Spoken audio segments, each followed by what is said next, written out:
Hello दोस्तों। तो एक कहानी है एक ऐसे आर्कियोलॉजिस्ट आर्यन की जो हमेशा पुरानी और ख़त्म हो चुकी सभ्यताओं को जानने की तलाश में रहता था। और इसी बीच उसने किस तरह एक समय में खोए हुए शहर ज़ायरा को पाया। और इस कहानी का मोरल आपको इस ज़िंदगी में एक अच्छी सीख जरूर देकर जाएगा। तो प्लीज़ इस वीडियो को आखिर तक देखिए। तो कहानी की शुरुआत में आयरन को एक ख़राब हालत में एक नक्शा मिलता है और उस नक्शे पर उस खोए हुए शहर ज़ायरा का जिक्र था।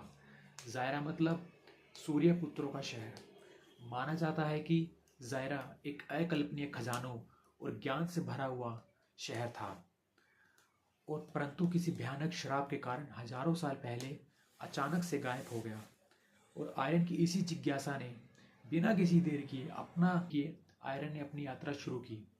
माना जाता है कि यह शहर सहारा रेगिस्तान के किसी ऐसे हिस्से पर है जहां आम लोगों का पहुंचना नामुमकिन है। आर्यन ने अपना सफर तो शुरू किया, परंतु उसने रेगिस्तान की चुनौतियों को आसान समझा। परंतु उसके साथ एक अनुभवी गाइड जारा था।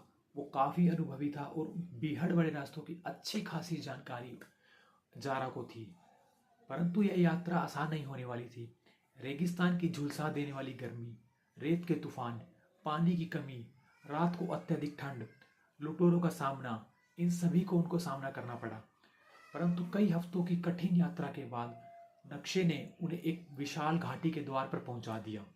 जैसे तैसे वे घाटी के मुहाने पर पहुंच तो गए, परंतु घाटी के मुहाने पर प्राचीन भाषा में कुछ लिखा हुआ था जिसे आर्यन ने बड़ी ही अपने सालों की पढ़ाई से इजीली समझ लिया। उस पर लिखा हुआ था कि केवल शुद्ध हृदय वाला ही ज़ायरा में प्रवेश कर सकता है। परंतु समस्या अभी यहाँ खत्म नहीं हुई थी। उसके आगे एक विशालकाय पत्थर का दरवाजा था जिस पर सूर्य का चिन्ह अंकित था। परंतु उसको खोलने के लिए एक पहेली सुलझानी थी, और यह पहेली ऐसी थी: मैं आगे तो बढ़ता हूँ परंतु मेरे पैर नहीं, मैं आवाज़ करता हूँ परंतु ये मेरी गर्जना नहीं। इसका उत्तर उसको मालूम नहीं था, परंतु उसका अनुभवी गाइड जारा, उसने तुरंत उत्तर दिया: नदी। और यह सुनते ही नदी के स्रोत जो काफ़ी हजारों सालों से सूखे थे उनमें अचानक पानी बहने लगा, और पानी का स्पर्श पड़ते ही ज़ायरा का दरवाज़ा खुल गया। जैसे ही दरवाज़ा खुला, अंदर का दृश्य हैरान करने वाला था। पूरा शहर सोने, कीमती पत्थरों से जगमगा रहा था, परंतु वहाँ एक अजीब सी उदासी भी थी, क्योंकि वहाँ पे कोई इंसान नहीं था। ऐसा लग रहा था जैसे हजारों साल पहले ही सब छोड़कर चले गया हो। परंतु ज़ायरा शहर के केंद्र में एक वेदी थी जिस पर एक चमकता हुआ क्रिस्टल था, और उस क्रिस्टल के साइड में एक शिलालेख था जिस पर लिखा हुआ था कि यह शहर शापित नहीं है बल्कि समय से ठोकर खा गया है।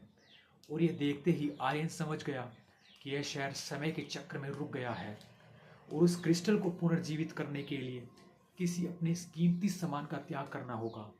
तो आर्यन ने बिना किसी हिचकिचाहट के उसकी माँ द्वारा दिए गए कंपास को उस वेदी पर रख दिया। वह कंपास जो उसको हर मुश्किल में रास्ता दिखाता था। बिना किसी हिचकिचाहट के वेदी पर जैसे ही कंपास क्रिस्टल के संपर्क में आया, एक अजीब सी रोशनी पूरे ज़ायरा शहर में फैल गई, और क्षण एक समय के लिए ठहर गया। परंतु अगले ही क्षण लोगों की फुसफुसाहट सुनाई देने लगी, और पूरा ज़ायरा शहर पुनर्जीवित हो गया। और वहाँ के लोगों ने जारा और आर्यन का धन्यवाद किया, और उनको ज़ायरा शहर के प्राचीन ज्ञान को भेंट किया। जब आर्यन और जारा वापस आए तो उन्होंने दुनिया को बताया कि सबसे बड़ा खजाना कोई सोना या चांदी नहीं, अनमोल ज्ञान है जो आपको मृत्यु दम तक आपके साथ रहता है। तो गाइस, ये कहानी यहीं ख़त्म हो रही है। अगर आपको अच्छी लगी हो तो प्लीज़ लाइक कीजिए, सब्सक्राइब कीजिए, और इस कहानी का मोरल हमेशा याद रखना। Thank you.